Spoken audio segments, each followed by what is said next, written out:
ప్రజలందరికీ నా నమస్కారాలు. నిజంగా ఉత్సాహం రెట్టింపు అయిపోయింది మీ ఊరికి వచ్చిన తర్వాత, గ్రామానికి వచ్చిన తర్వాత.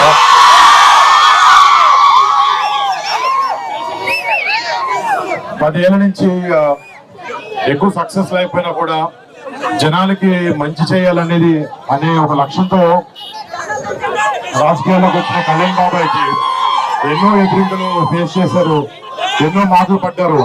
కానీ కేవలం ప్రజలకి మంచి చేయాలని ఒకే ఒక ఉద్దేశంతో ఈ అన్ని దెబ్బలు తింటూ కూడా ఈ మంచి వైపు ఆలోచించే వ్యక్తి పవన్ కళ్యాణ్ గారు.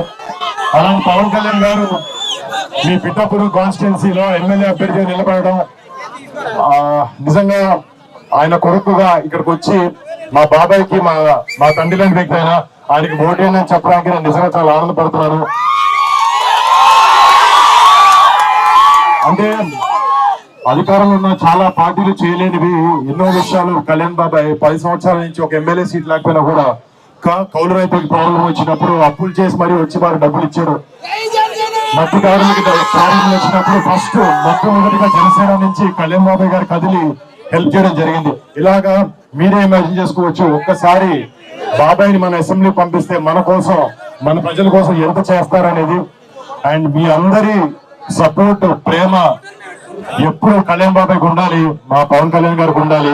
అండ్ ఆయన ఎప్పుడు ఆయన నిజంగా చెప్పాలంటే చిన్నప్పటి నుంచి మా ఇంట్లో మేము ఎంత కుటుంబ సభ్యులా ఫీల్ అవుతామో ఆయన మిమ్మల్ని అందరినీ ఆయన సొంత కుటుంబ సభ్యుల్లా ఫీల్ అవుతూ ఉంటారు. బహుశా అందుకే ఆయన మా ఇల్లు వదిలేసి పండుగలప్పుడు కూడా ఇక్కడ మీతో పాటే ఉంటూ ఉంటారు. అండ్ నిజంగా ఆయనకు మీ మీద ఉన్న ప్రేమ, ఆయనకు మీ మీద ఉన్న ప్రేమ, మీకు ఆయన మీద ఉన్న ప్రేమ ఇది ఎప్పటికీ ఇలానే ఉండాలి. ఈసారి వచ్చే May 13th ఎన్నికల్లో ఎమ్మెల్యేగా మీరు పవన్ కళ్యాణ్ గారికి ఓటేసి, గ్లాస్ కి ఓటేసి బాబాయ్ని అత్యధిక మెజారిటీలో గెలిపించాలని కోరుకుంటున్నాను. అలాగే మన కాకినాడ ఎంపీ అభ్యర్థి మన ఉదయ్ గారు, శ్రీనివాస్ ఉదయ్ గారు కూడా ఆయన కూడా ఓటేసి గ్లాస్ గుర్తుకి 2 ఓట్లు వేసి ఎంతో మెజారిటీతో గ్లాస్ గుర్తుని జనసేనని గెలిపించాలని కోరుకుంటున్నాం.